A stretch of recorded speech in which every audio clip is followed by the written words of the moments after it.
Okay, so show me the flashcards, Faith. Okay.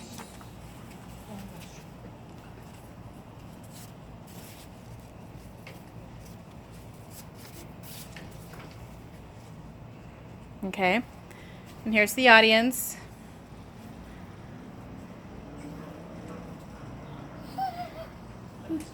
And me as well.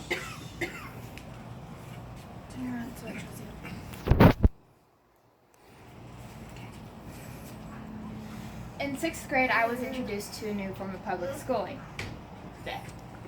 It was a blended learning system. Part of the assignments I needed to do on campus with the teacher. Other parts I could do at home and on the computer.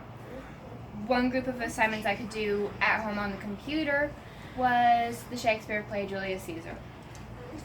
For those of you who don't know, Shakespeare is confusing. And because it was confusing, I struggled. So my mom called Miss Maxwell, my teacher, and asked if we could go to the library and get a video of it and do the assignment that way. With her consent, we got the video and I got the assignment done. To say that this experience tainted Shakespeare for me, understatement. I wanted absolutely nothing to do with Shakespeare.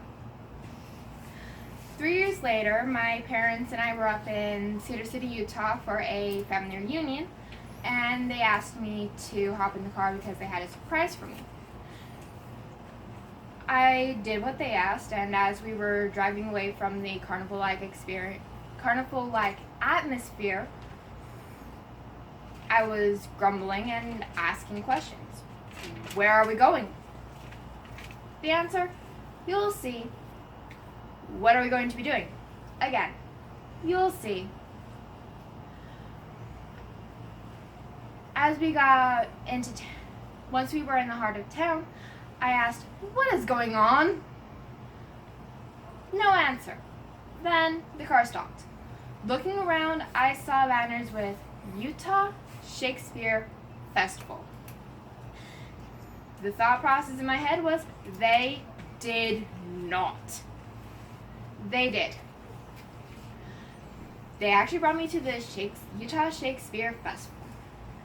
We got there in time to do the play orientation, and Fred Adams, the founder of the Utah Shakespeare Festival, was able to do the orientation. He gave a brief overview of the play and introduced some of the key characters, and then opened it up to questions from the floor. One of the people seeing the play asked why a character change happened.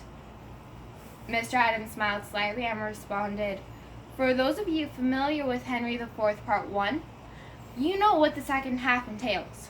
For those of you who aren't, let's just say he zigged during practice when he should have zagged. Is nothing in Shakespeare straightforward? Why couldn't he just say the actual answer?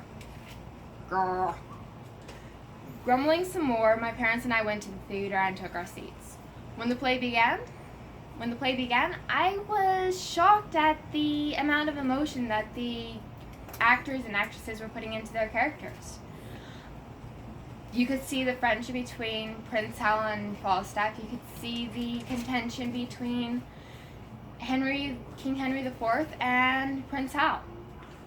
During the intermission, my parents and I talked about these changes from seeing a play and reading the text. When Act 4 began, England was in civil war and both sides were preparing for a final battle. And I was on the edge of my seat by this time.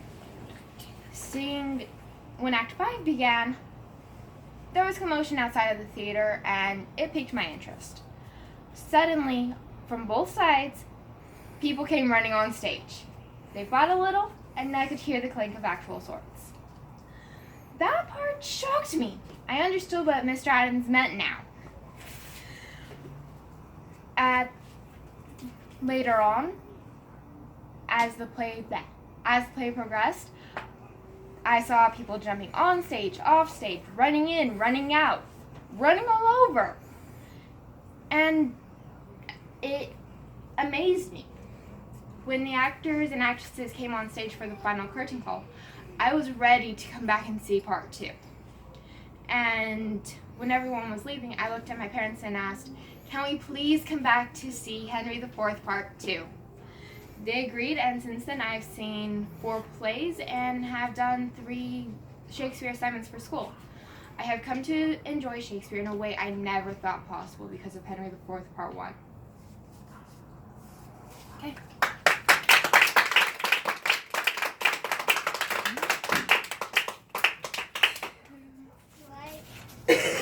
Show the audience. Had to show those first.